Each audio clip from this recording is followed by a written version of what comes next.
Well,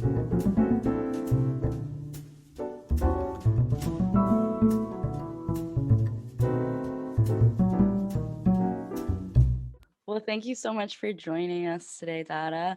Um, I'm wondering, our first question for you is how you got involved with progressive utilization theory. When I was 21 years old, a very long time ago, I learned meditation. And that day in 1974, I heard about PROUT. And it sounded like the synthesis of all these ideas I was struggling with in my 2 years of college. I dropped out after 2 years. I dropped out because I loved it so much and I was very comfortable. And I thought I really wanted to learn about the rest of the world out there, outside of academia.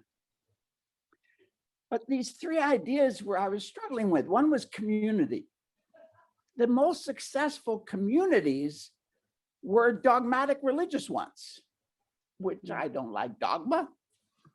And the communes of the 60s and first years of the 70s were all breaking up. And I thought that the ideas of PROUT about community made a lot of sense. That there was also the idea of nonviolence. I considered myself a revolutionary, but I wanted to be a nonviolent revolutionary. But what do I say to people who are fighting to become free, to people who are invaded and try to resist? And the principle of ahimsa, intentional nonviolence, with the right of self-defense, it made so much sense to me. So soon after that, within a few months, I had the good fortune to meet Ravi Logan. And he inspired me a lot. He had made a study circle that year, a study guide that was very inspiring for me. And ever since then, I've been tremendously inspired with PROUT. I think it's the best solution to the world's crisis. It's logical, it makes sense, it's rational, and it's based on love. Best force of all, I think. And what did you find to be the most impactful when you were reading the works of P.R. Sarkar? What were you drawn to the most? It seemed to be full of a lot of practical wisdom. For example, ethics, morality. It's not do's and don'ts. Rather, your intention is so important. I don't want to hurt anybody, but if some madman has a gun and is shooting people, I will stop him as fast as I can, however I can. If that means killing him, I'm not doing it because I want to hurt him. I'm doing it because I want to save lives. But I totally don't believe in capital punishment. Why do you kill people to try to teach people that killing is wrong? Doesn't make any sense to me. I completely agree. That, there was a lot of practical wisdom in his writings. And when you had the opportunity to work with him and learn underneath him, do you is there anything that sticks out as a memory during that time with your direct, we're talking about Ranjan Sarkar? Yes. Yeah. The first time I met him was in a prison cell. He was a prisoner, for 7 years due to his stand against corruption, against the exploitation of women, the exploitation of the caste system. And I had 20 minutes with another person from Australia who had already met him a couple of times. And I told him at the beginning, after he asked our names and where we're from, I asked him, I said, I want to say namaskar. I want to greet for 3 people were blacklisted, who, because they were known to be Anandamargis, which was considered at that time a dangerous organization by the Indian government, they were banned from coming and meeting Baba. So I gave the three names. He turned into space, did a long namaskar, and turned back to us and say, when you boys, there are only two of us, right? When you establish PROUT in the world, I want the first thing you do is do away with all these blacklists and visas and passports. And we laughed and said, sure. Of course, if you think about it, for someone with a spiritual perspective, it makes no sense at all, these nationalities. We're all human beings, and we should all have the freedom to travel wherever we want to go. And that meeting, he let me know that I was the most important person in the world to him. Intellectually, I knew a lot of other people felt the same way, but it didn't matter. I knew for sure it was me. And that unconditional love inspired me to become a monk that day. I was planning already, but I went that afternoon to train as a monk 43 years ago. And the color orange, of course, means that my life is dedicated in service to humanity, means service and sacrifice. And I wouldn't trade what I do for anything in the world because of that love. And I think PROUT is based on that love. I meditate, I get peace of mind. I open my eyes, I feel pain. Why is there hunger in this world? You know, 9 million people are dying every year due to hunger, and 3 million of them are children.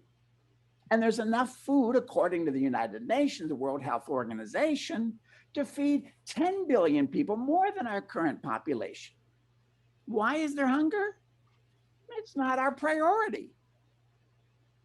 Why is there poverty? Again, it's not our priority. It would take only 10% of what the world spends on arms and military every year to eliminate extreme poverty, at least. 10%. I think we need less guns and military if we ended poverty too. So, excuse me, but I'm very passionate about changing the world.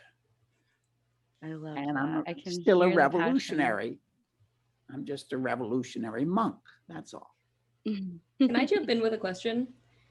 Please. You're from the United States, but you went and became a monk, and you studied a lot of Indian philosophy and spirituality. And I'm wondering if there was anything that you ran into when trying to make that cultural shift or try to break out of the mindset that you've grown up in, because I think that we as Americans have a lot of things that we take for granted in how we perceive the world. And I'm wondering what opened your eyes and what was interesting or new to you when you made that transition and like were exposed to that philosophy. I mean, when I went to India, it was scary the first time. I'd never been out of this country before. And I knew that as soon as I finished training to be a monk, they were going to send me to other parts of the world, not back here. There was no internet back then. There were no personal computers. There was very little entertainment, right?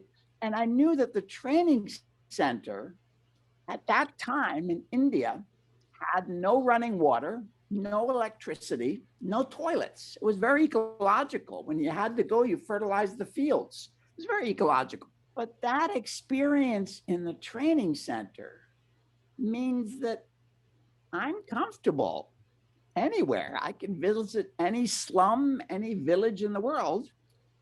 I've been here before. That's okay.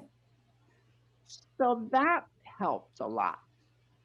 I spent 4 decades, 40 years, mostly in the third world, mostly 14 years in Southeast Asia and 21 years in South America, understanding that capitalism In the third world, they're desperate for alternatives. In the rich countries, people say, what's wrong with capitalism? So that's a big difference, I can say. And one more thing, excuse me, but to be a monk, you have to be celibate. And I don't know what I'm going to feel like tomorrow, what to speak of the rest of my life. But because I am celibate, I can work 24/7. I can go anywhere at any time. So I've literally lived and worked in 41 different countries. I counted them, at least a few weeks. I don't count a country if I just transit through it. I love all 41 countries. And what kind of what Relationships, you might have noticed, take time. And children need not only emotional security, they need physical, the physical and emotional security. If I drag them around for 41 countries, they go nuts. So for me, it makes sense for a few people to be celibate and to just focus on changing the world as fast as I can. and what kind of work have you been doing in those 41 countries? What does your day-to-day look like as a revolutionary monk? It's not been boring. I teach yoga and meditation. I teach in prisons, so I've taught every week in prisons for most of those years, many of those years. I write, and I write books. Back in 2000, I was actually posted from Ananda Marga, where I was working, to be in the department of PROUT, Proudest Universal. And I had been frustrated for some time that I didn't like any of the introductory books about PROUT. Actually, Karl Marx, 150 years ago, wrote these ideas that are studied today around the world. And yet, there's not one introductory book that people agree on.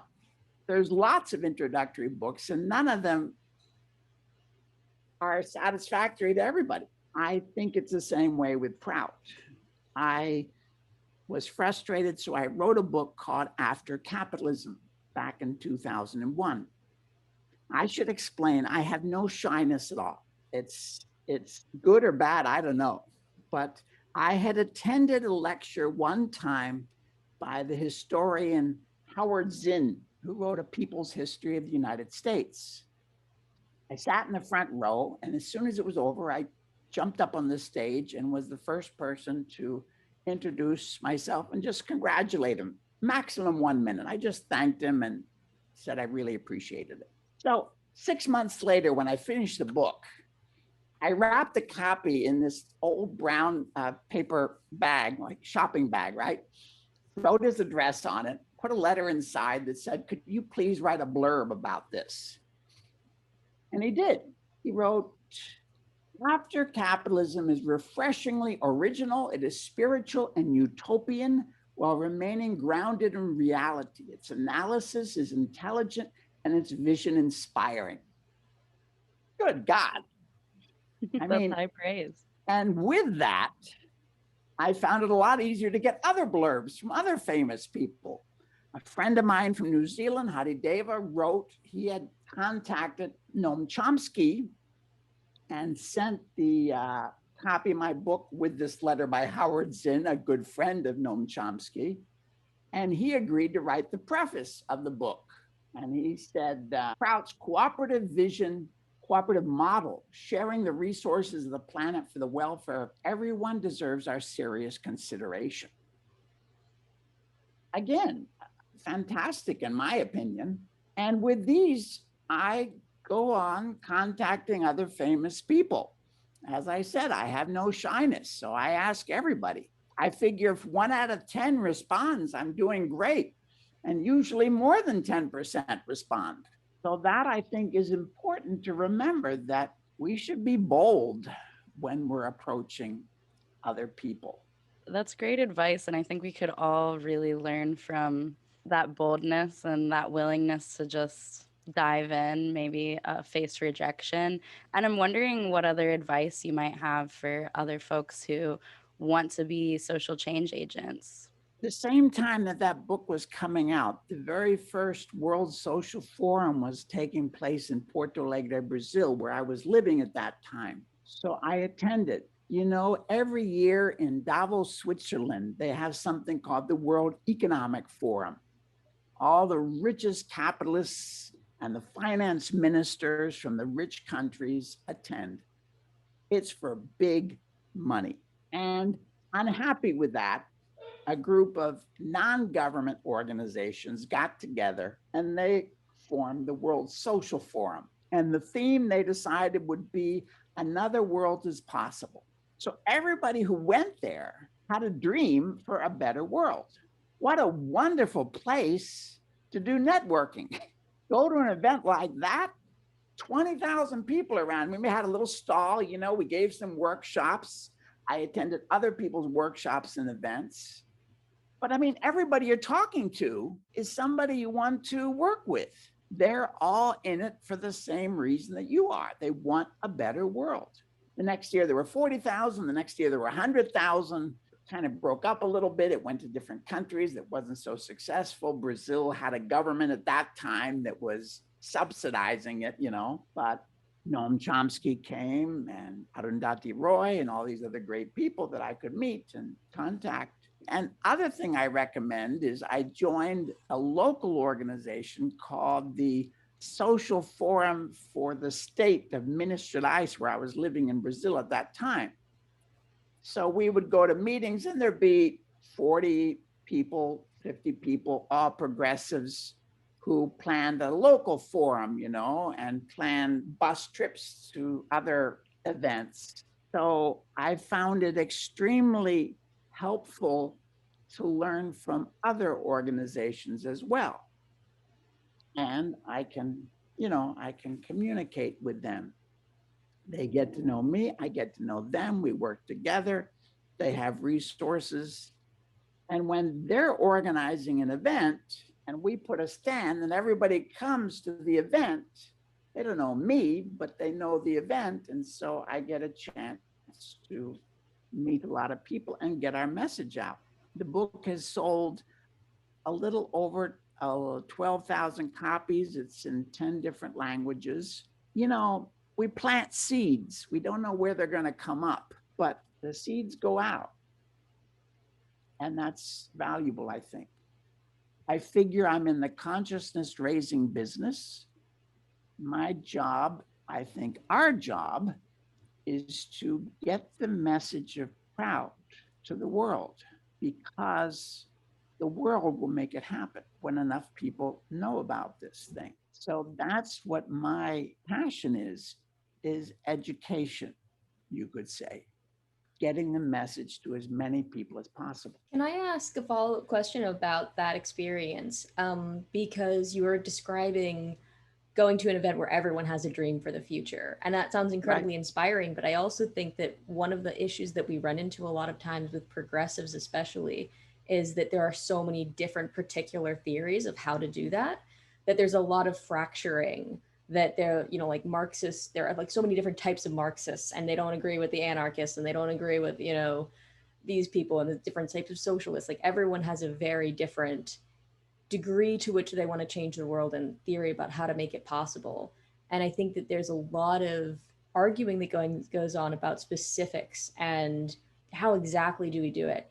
And I think that there's a lot of common ground that is being skipped over, and a lot of like, how would you go about, what would you say to people that really want to join with people and move forward on changing the world, but when you run into so many roadblocks as far as disagreements among particular plans for how to do it, how would you go about building coalition among people with progressive ideas? It's a great question. It's a very important strategic question. I avoid arguments.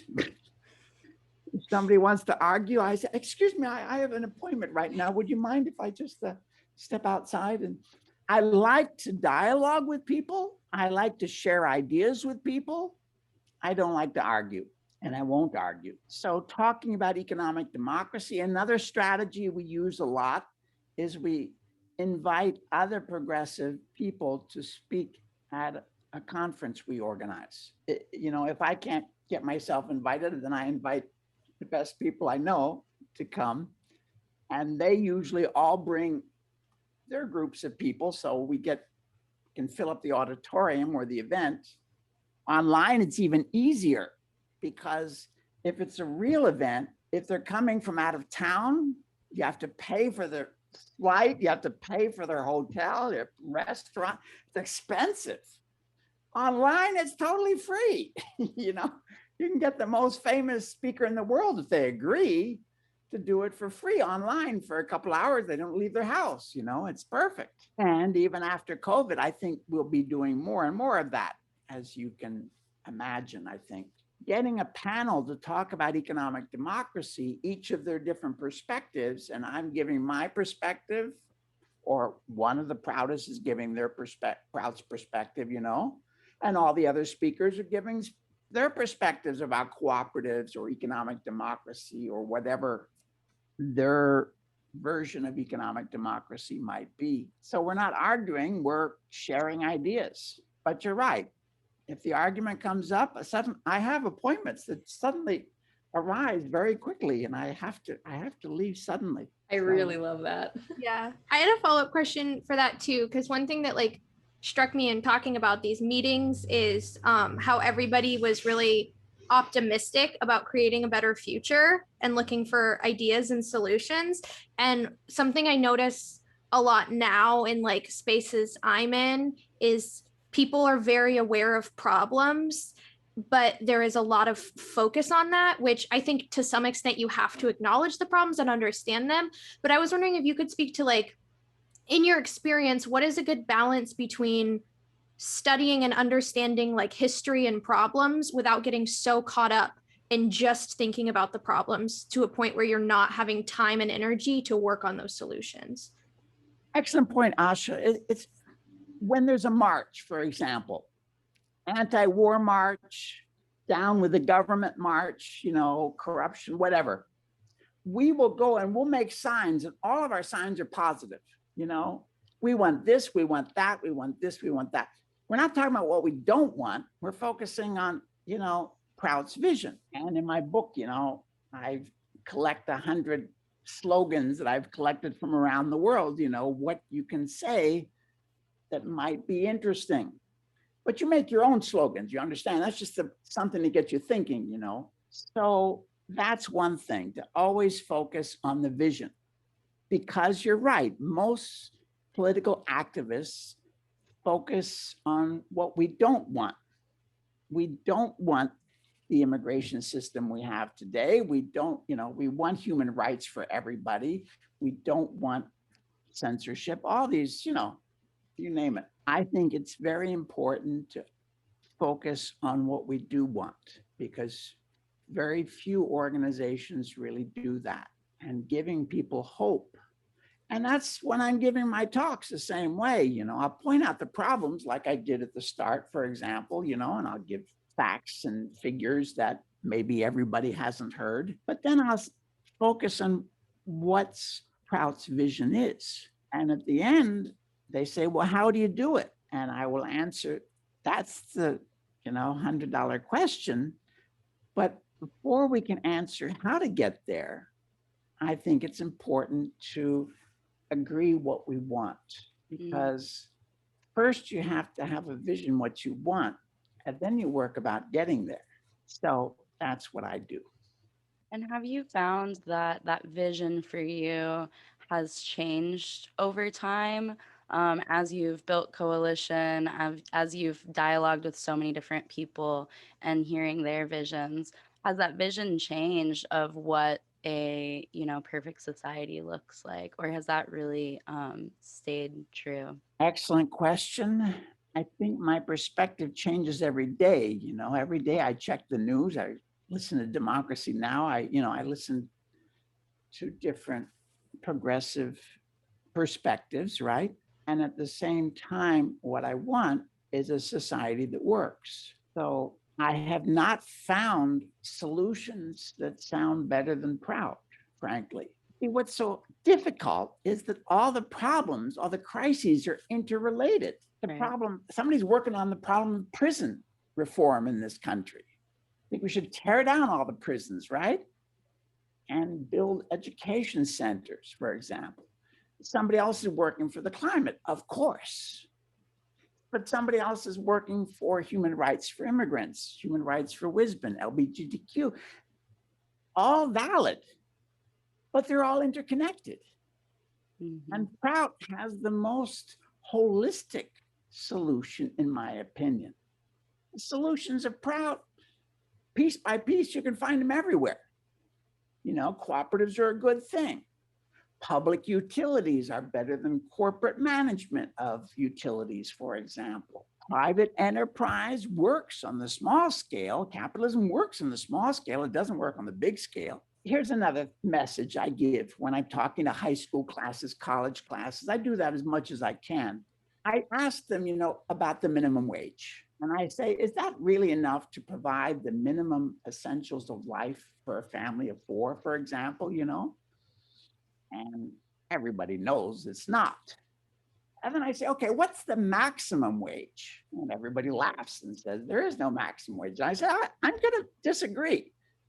Because in government, a federal worker, a starting worker in any department of the federal government, the starting salary is set. You can find it on the internet. It used to be about $10,000 something per year. And the maximum salaries are also set. The president of the United States salary, the vice president, the senators, the congressmen, the military generals, their salaries are like 10 times more than that, 100,000 something. Obama just got the top 10 salaries raised, so it's like 15 times more than the lowest salary, but not 130 times more like the corporations do. I say nobody considers the US government as being communist because they have a ceiling on income. Why can't we have a ceiling on income, on wealth, and on property ownership in society as a whole? And I explain, you excuse me because I told you I'm a revolutionary, so you're going to hear very revolutionary ideas from me. But by presenting it this way, it's easier for people to say, that does make sense. That's really interesting. I didn't actually know that the US government had a cap for income for their workers. And I like the way you said that, like no one considers the US government communist. Just another small detail, right? Yeah. Cooperatives. We know that 90% of cooperatives that start legally, survive 5 years at least. How many private businesses go bankrupt in that first year or the first few years? Nobody knows that. I've asked economists. They say, well, nobody's keeping track of that. They keep track exactly how many businesses open every year. They don't keep track. Nobody keeps track of how many businesses close. And for any economist to study that, they need to get funding to search through all the data and actually put it together. Nobody cares how many businesses. It's something in the range of at least 60%. And some economists suspect it's more like 90% fail in that first year. In Silicon Valley, they insisted it was over 90% fail. Doesn't that sound important to know? Doesn't that sound like something that we should be studying? And why do cooperatives succeed so much more than private businesses?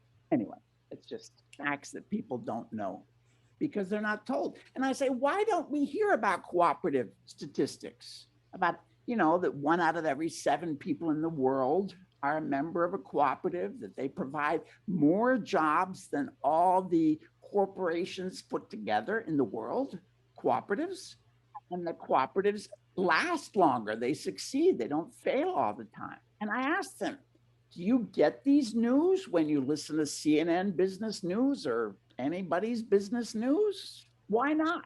I say, because the business news is made for the rich investors, and cooperatives are totally boring for rich investors. They can't buy them out, they can't break them up, they can't sell them, totally boring. You can give them a loan and get like 3% interest back every year.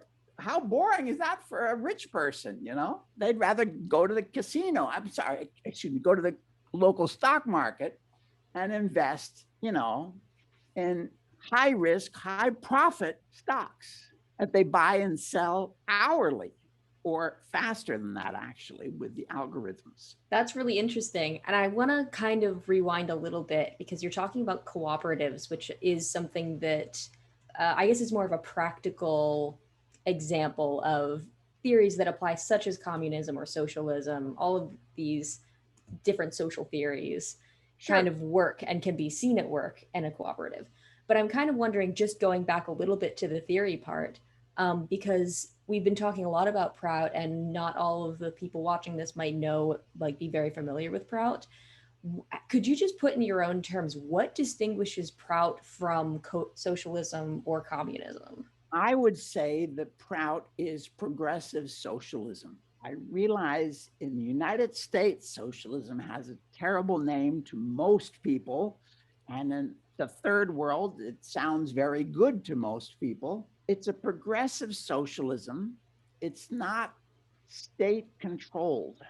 When I talk to people who live in communist countries, I mean, human rights, censorship, these were major problems. But another major problem was trying to control the economy from the capital. And the distance from the capital in China, in Soviet Union at that time, was tremendous. So they would make quotas for factories and farms that made no sense. So PROUT believes in local planning, that cooperatives should plan their own future, that actually everyone has the right to plan their economic future. And with a local economy, you can do that. With cooperatives, you can do that. Even when the market goes up and down, nobody gets fired. We might decide we all have to take a small cut in pay. We might reduce out our hours, but nobody gets fired unless we all agree on that. We all get fired, you know? So that kind of job security, in addition to the fact that it's more profitable because the profits don't get siphoned off by rich investors, they go to everyone's pockets. My 30-second explanation of what PROUT is. Are you ready? PROUT stands for the Progressive Utilization Theory. It's propounded by an Indian activist, Prabhat Ranjan Sarkar, who passed away in 1990. And it stands for the regional self-reliance, economic self-reliance of every region, cooperatives, environmental protection and environmental balance, and universal spiritual values. It's an alternative to corporate capitalism. It's also an alternative to communism. It believes in a three-tier system of economics so that you have public utilities, key industries, you have cooperatives, which represent economic democracy, everyone's an owner. And finally, you allow small-scale private business. Capitalism works very well on the small scale, but not on the large scale. Together, all three of these different tiers of the economy would work, but we have ceilings on wealth, income, and private property ownership. Can I ask, how would, in a PROUT system, how would you stop a small local economic enterprise from expanding too much? They're called laws.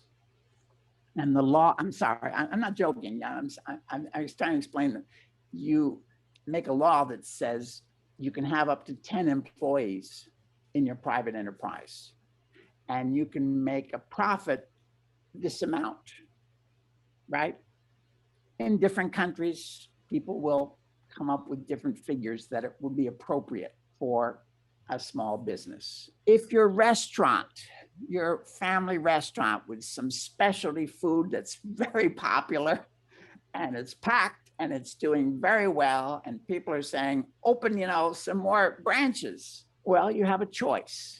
You can not open other branches, keep to your one small restaurant that's doing very well, or you can expand but transform into a cooperative so that all the restaurants, all the workers in the restaurants own the business together and share the profits. And all the headache and responsibility is no longer on the owner's head, which is actually a pain in the neck.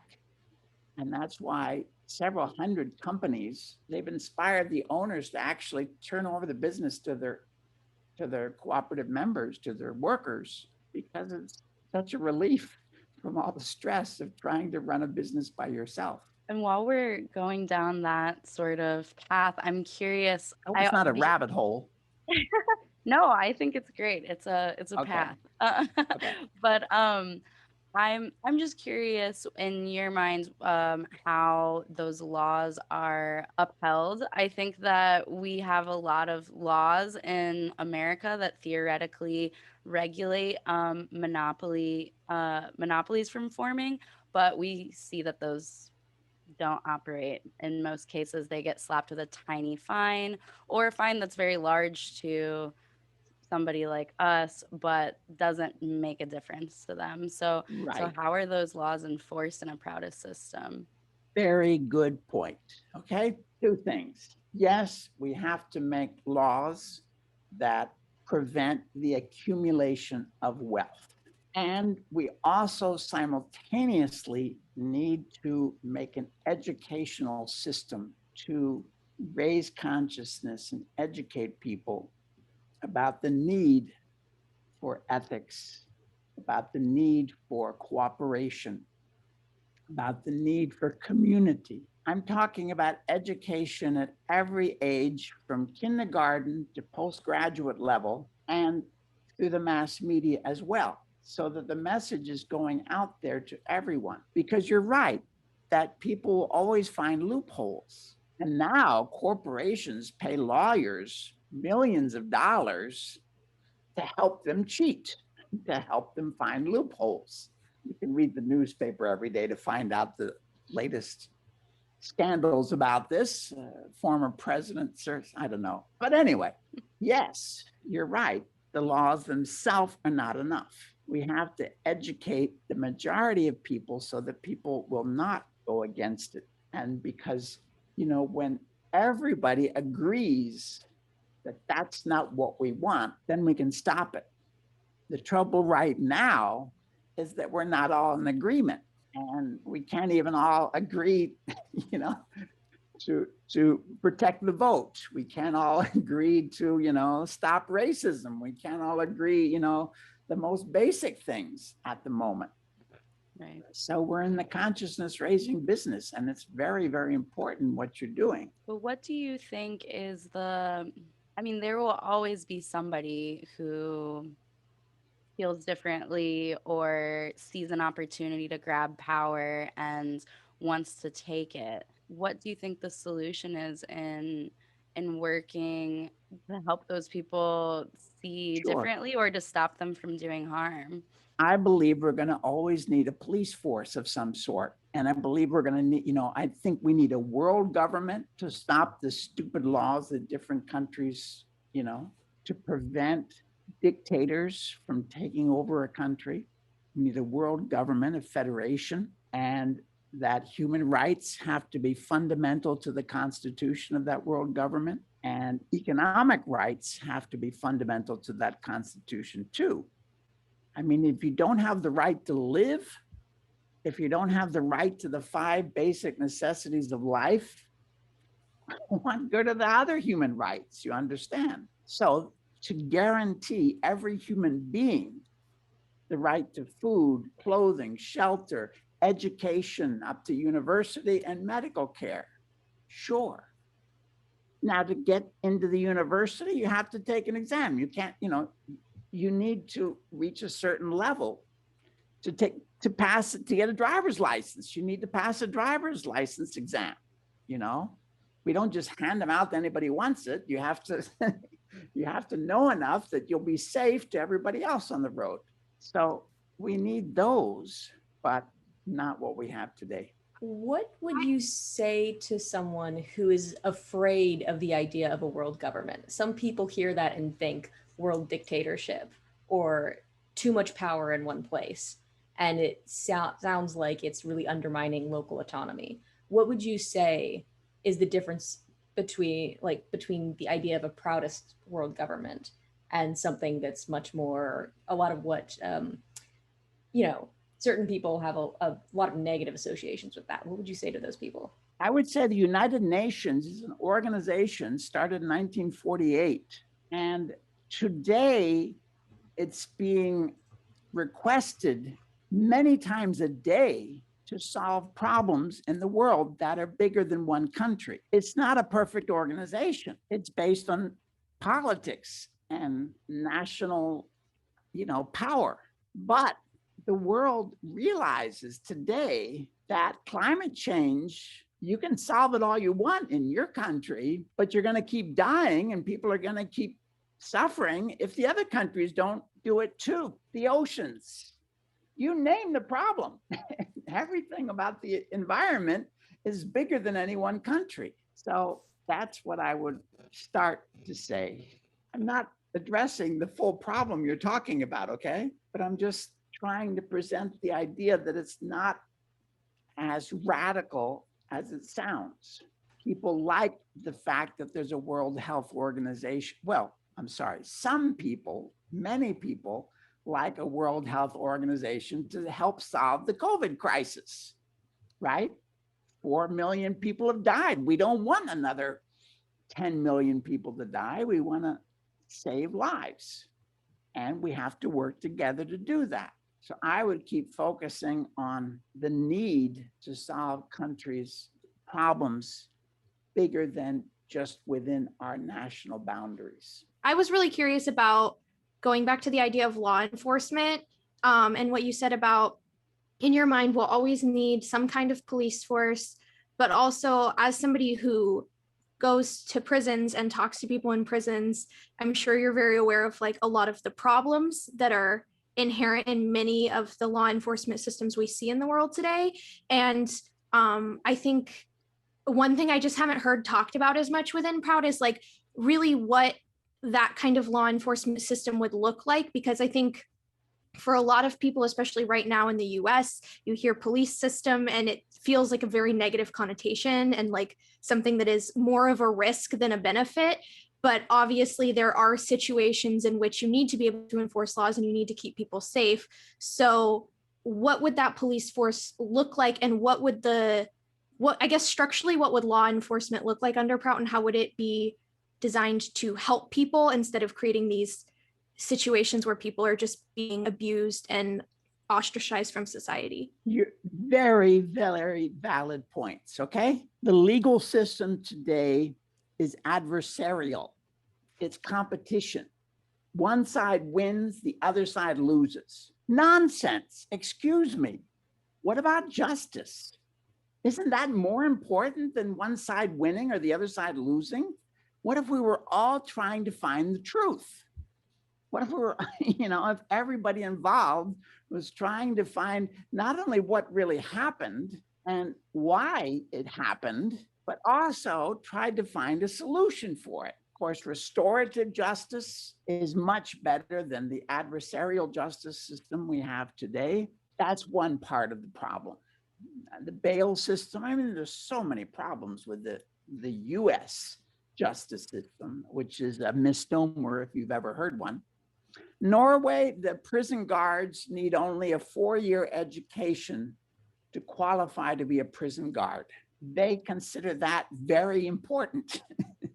They consider it very important that you know how to deal with people who have been antisocial in the past. I believe we need very high walls to protect violent offenders. Violent offenders are only about 10% of the people who go to jail.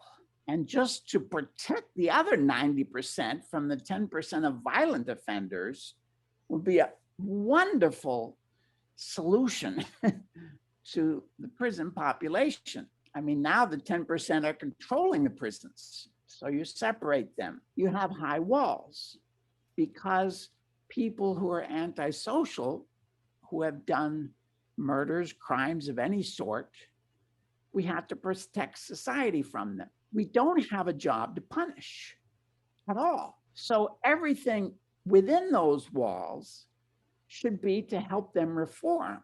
Music, nature, gardens, everything, encourage learning, everything for people's mental health, to help people overcome their tendencies. How long should they stay there? Until a whole committee really believes that they're ready to go out, however long that might be. Those are some of the basic reforms I look forward to. I think just a great starting point is like starting with supporting both people harmed and people doing the harm and how to become better instead of punishing. And especially now, even when we see people who've done serious harm to large groups of people, if they have money, it doesn't matter anyway. I think that sounds much better than what's going on now. Sure. Yeah, and I wonder when you're talking about the 90% of nonviolent offenders, if many of those people even need to be in prison in the first place. I mean, America has the highest, imprisoned population in any country, and people are being punished for very petty things. And often just being racially profiled. Yeah, I'm really interested in how we change that, and that's a really, I mean, that could be a whole nother interviewing conversation. Thank you for giving all of your thoughts on that. Friend of mine, Chesa Bodine, just became district attorney in San Francisco.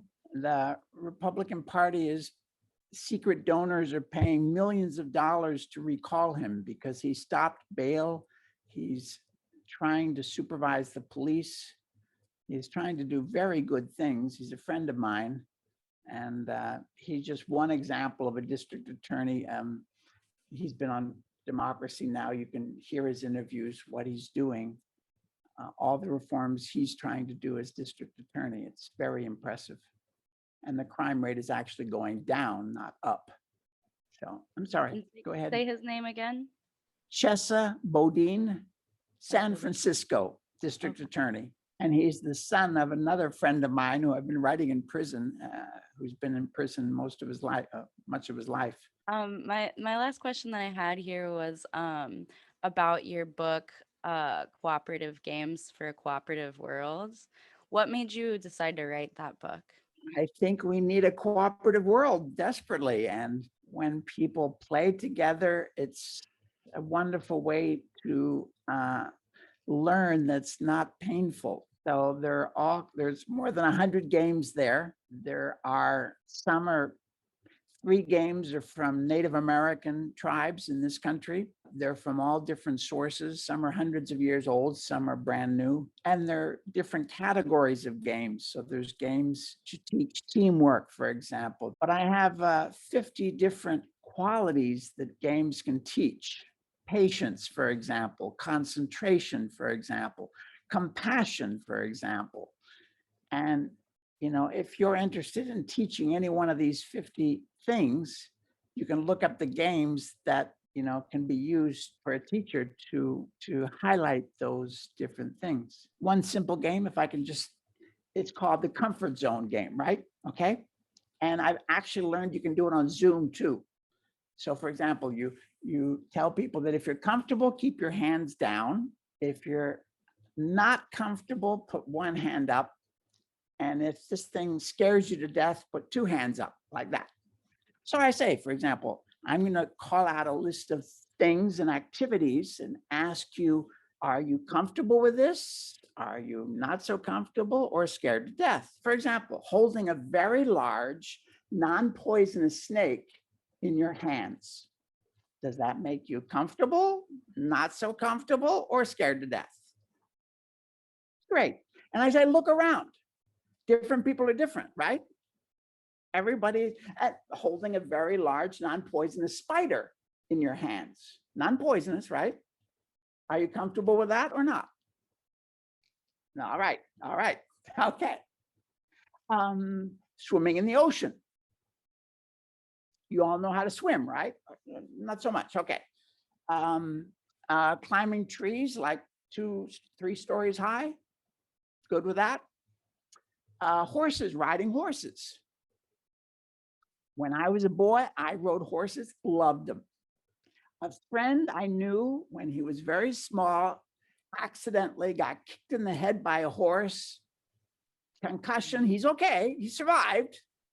Guess what? He's scared of horses. Okay. We can understand because of what happened to him. He has that. So jumping out of an airplane with a parachute, are you comfortable? Not so comfortable.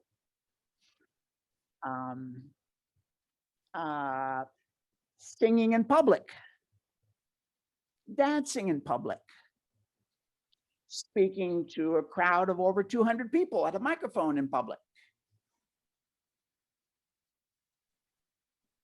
I asked the middle school student, when I finished my list, I have a list, then I asked the people, now you can call out anything that you've done, but you have to have done it, right?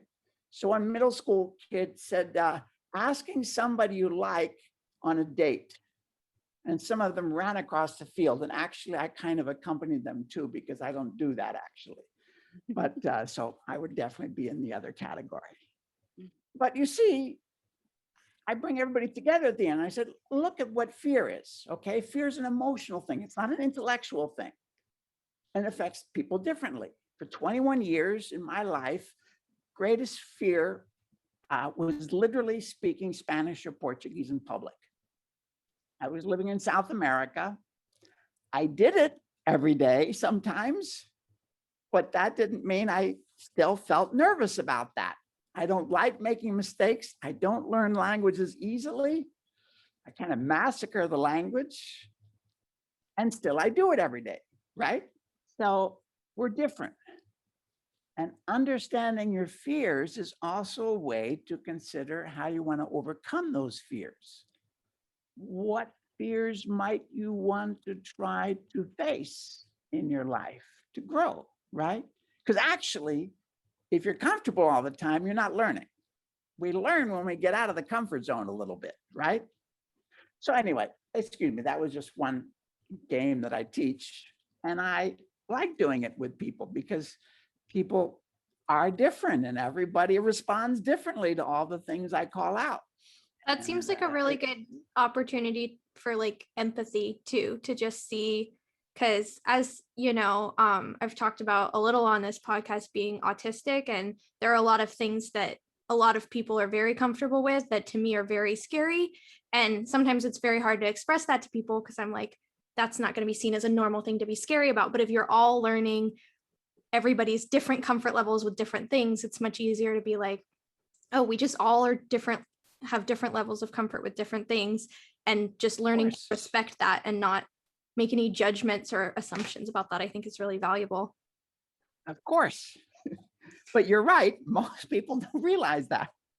That's why I wrote a book about it. I think the whole concept of having these games that are about learning about each other, about cooperating is kind of, it seems so revolutionary. It's I think that we think of games in our culture as being purely adversarial, and that these games that we learn as children very much affect who we become as adults and how we perceive the world. So I love that idea, and it's such a fun way for people to learn. Is there somewhere people can order your books, like online or something? We could link in the description when we post this. Sure. If you want to email that to us, I'll add that to the description. Does anybody have any final thoughts before we go? I just want to say that I really appreciate how many different aspects of life you've hit on. I guess maybe not aspects of life, but the fact that we're not just talking about social theory, like it's not just a discussion of Marxism or capitalism. You hit on that a little bit, but you also talked about like very real examples of like cooperatives and how they succeed and the rates at which they succeed and why that's actually more beneficial than like these other ways of doing business, and just like the real practical things that are going on in life that people can actually see and participate in. And then taking it all the way to like just empathy and emotions and recognizing fear and games, like being able to like be open to playing with things and exploring things and growing. And you really hit a lot of different areas. You've hit a lot of like extreme theory and a lot of practical stuff and a lot of like, no, we're actually human beings with emotions, and all of our decisions about how we're going to save the world or how we're going to participate in the world as it is like coming from our emotions, and like actually understanding that and kind of engaging with that more is like a really interesting thing that I don't hear a lot of people talk about. So thank you for your perspective today. This was really interesting. Thank you so much for joining us today. It's been wonderful talking with you, and hopefully we can talk to you again soon. I would love that. Take Have a- care. Thank you. Peace. Have a great day.